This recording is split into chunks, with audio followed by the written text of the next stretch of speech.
شاخنان بچه ها به نهایت شاخنان کوزه بر خداوند عاقبت که بر خیر نیکی بیارم.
خداوند اتون نگهدار باشه که به نهایت بچه ها وضعیت هوا بزه همچنان شمال کی هیچ نبستانی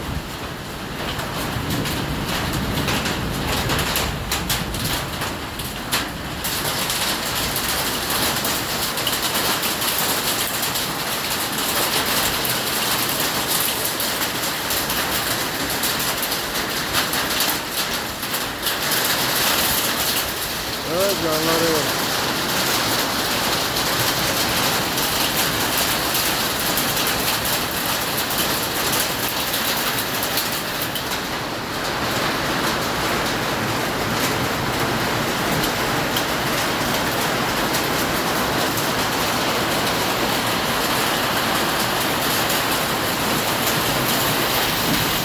Açay neves verum burmadan ne etkinliği.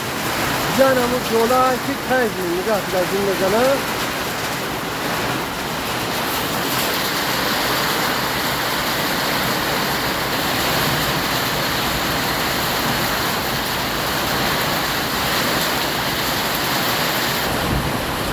شرشره جوری شدن شرشره لک سنگی جدا جوری شدن نگاه